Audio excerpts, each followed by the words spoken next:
We just had an earthquake right now. This is ridiculous. This is why I need to go back to London, because this damn, what is... Everything is shaking. Yeah. Are you actually mad? Are you... Shut up. No, we don't. Connie, that was a crazy earthquake. Everything was shaking. Yeah. This is why London needs to see me now, because I can't deal with this. We don't have earthquakes in London. We just had an earthquake. Everything was shaking. Oh my God. I nearly fell. It was ridiculous. And I'm sorry everything I've done to you. Why is she giving him the opportunity for him to end it? So how can you go from being like, I want a future with you, I do see a future with you, to now saying... True. It's crazy. You're a liar. You're a compulsive liar. He is a compulsive liar. He's a compulsive liar. He's a waste man. He's a compulsive liar. He's a waste man and a liar. Tomorrow night, a shocking revelation. What? He's obviously gorgeous. Like, his smile is like fucking hell. And like, you know, he's just very manly. And I love that. I love that. What?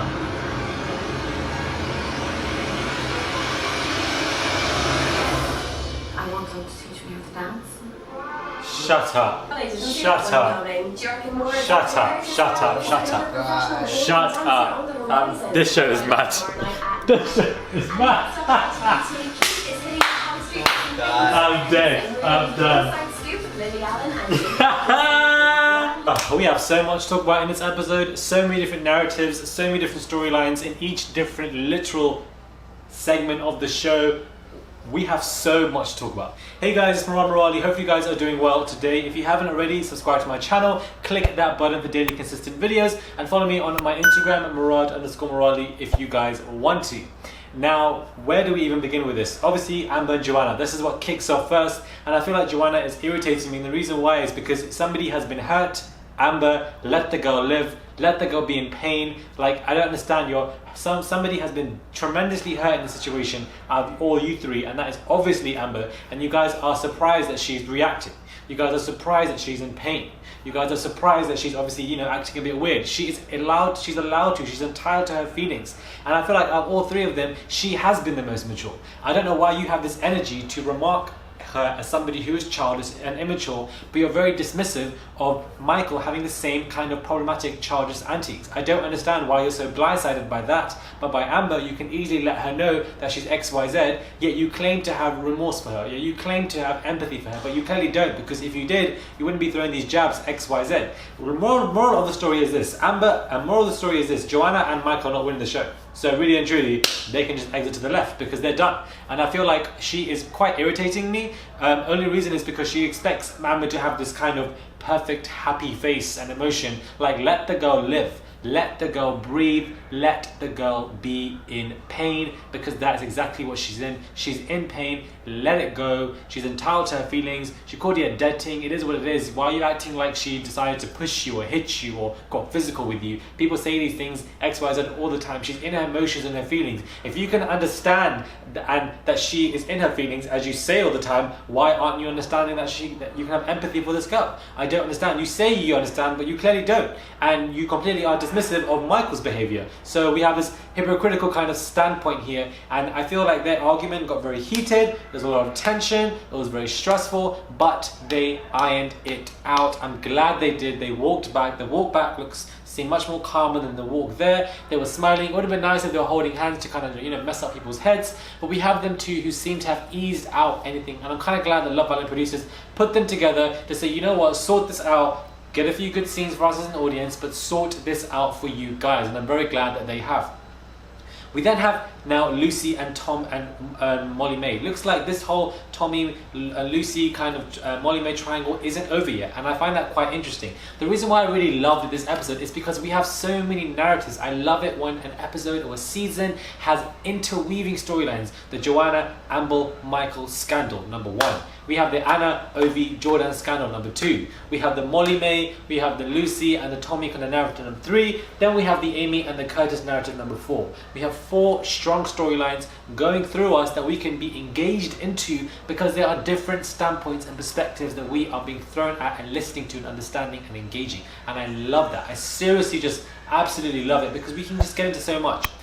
again, Lucy, she's lost the damn point. Even when they were doing that whole switch or stick, Lucy kept looking up at Tommy, and the way she was looking at him, full of regret and full of love. She obviously regretted picking him, regretted not picking him. She even said it herself, and that is frustrating Molly May. I said this before. Molly May does not do well under pressure. She's a paranoid kind of girl type. I feel like that will lead to the downfall of their relationship. She needs to put that on hold, and she doesn't. I like the way Tommy provides reassurance. No other guy in that villa provides reassurance than Tommy. You can tell that he's being very mature in the situation, and he is definitely the most mature man in that villa. We all thought it was Michael last week. Things could have flipped with Tommy. We just don't know, because anybody can flip. But the way he was reassuring her, I feel like the reassurance is great, and I'm very glad that he can do that for his girl. But at the same time, she needs to have a cap on her paranoia, on her kind of, being very fidgety with all this. She needs to know that, Tommy's reassured her before, we're good. I don't need to keep asking that reassurance, because I feel like it will become a bit strained if she keeps on doing that. Lucy, I feel like, can be disrespectful, but at the same time, she is voicing her opinion and her feelings. As I said to you many moons before, I'm over Lucy. I feel like I'm done with her. She's overplayed her character. She should have left with Joe, but she didn't. And I just feel sorry for her now, because she's living in regret. She admitted that she likes Tommy more. And I feel like whatever. I don't know. I didn't expect this though. I didn't expect this triangle to re-erupt.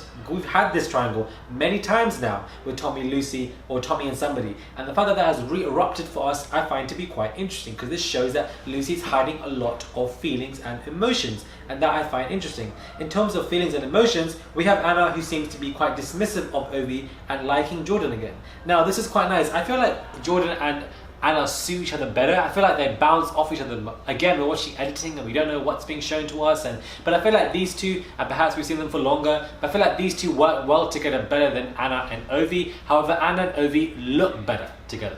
Those two look better, but I feel like Anna and Jordan get on well. I like that Jordan is obviously, not letting Anna go. He's very strung up on her. He likes her a lot. He's fighting, but at the same time, he isn't being bitter, he isn't being annoying, upset, childish, immature, or whatever these words are that are like the new loyal now from last year. He really isn't being any of them, and I kind of commend him for that. But at the same time, let's not forget when he said that she was pathetic in front of the whole Danny Yuande stuff, and I feel like that in itself was a bit childish and just a bit annoying. But again, none of us are perfect in that respect. However, I feel like Jordan and Anna will look better together, but Anna needs to get it together and hurry up with this situation and hurry up with this love triangle, because you need to make up your mind. It's very difficult. You place yourself in the situation. You could have stacked with Ovi, or you could have stacked with Jordan. Now I feel sorry for Ovi, because Ovi feels trapped. He doesn't know what to do. He's like, I'm obviously unhappy. He's voicing his pain. He's voicing his irritation. He's being very communicative. And I feel like that is what Michael should be doing. Michael should be doing what Ovi is doing. He's not shouting. He's not screaming. He's not getting upset. He's simply saying that this is how I feel to Anna, so Anna can understand and hear, so that he doesn't have to bottle anything up, or he's not stewing anything for later on in the future. Now, a lot of people online are talking about Amber and Ovi. These two potentially getting together. It would be the scandal of the damn year. We've seen how he comforts here. It's a bit OTT, it's a bit weird, it's a bit this. I feel like personally it's nothing, but how it's being shown can easily be interpreted as something, which is why people are, talking about it. It would be the scandal of the year. I don't know if Amber would go there, because Anna was there and that's her best friend. But if Anna and Jordan go back together, I feel like Amber and Ovi would be a good couple as well. I feel like those two will work well together, so perhaps that could take place. I don't know if Amber kind of goes like that, but perhaps it will, who even knows. We then leave off to this whole Curtis and, Amy kind of situation. Amy is just a fool. And the reason why I say that, I feel sorry for her while saying this, but she is literally writing a list. What are you writing a list for? I don't understand. She's writing, and she's so prepped to write this list of statements and questions and going over them and rehashing them. Go over to the guy, tell him he's a waste man, and leave it at that. End it. He's a liar. Walk away. Have you noticed Amy is sitting there and she is waiting for him to cut it off? Why are you waiting for him to cut it off? Why are you giving him that power? Why are you giving him that authority to do so? Why, when he messed things up for you, when he disrespected, degraded, and devalued you, the 3Ds, why?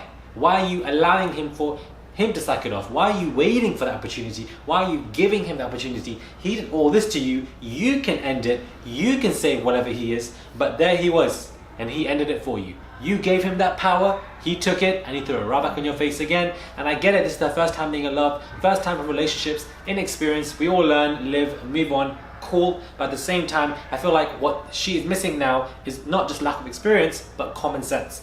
Common sense is being missed here. Now, common sense kind of goes away with us when we're in these kind of, world storms of like damn love and lust and whatever's going on. But you've given him this power and authority, and you shouldn't have. You should have let him know, and then he was the one who said to you, I would do it all over again if it happens. Therefore, that kind of just closed it, and he closed it for you.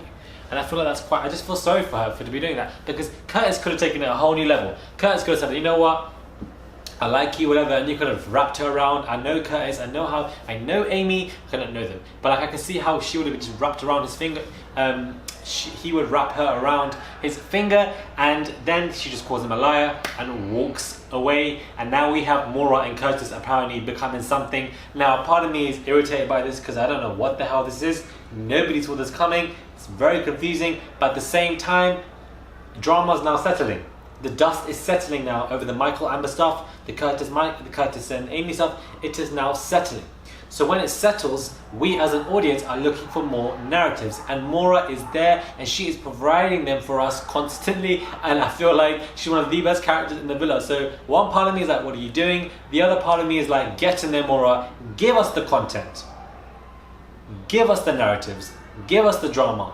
This is what we want. So this is obviously going to piss off Amy and perhaps even split out the girls furthermore. But Maura is a firecracker. She can be very aggressive sometimes as well, which we know, and her aggressive tendencies can also put Amy to a blame, shy her away, because we all know if Maura and Amy had an argument, Amy will shy away. Let me know what your thoughts are on this particular kind of episode, these narratives. So much has happened, so much. What do you think Anna should do? What do you think Lucy should do?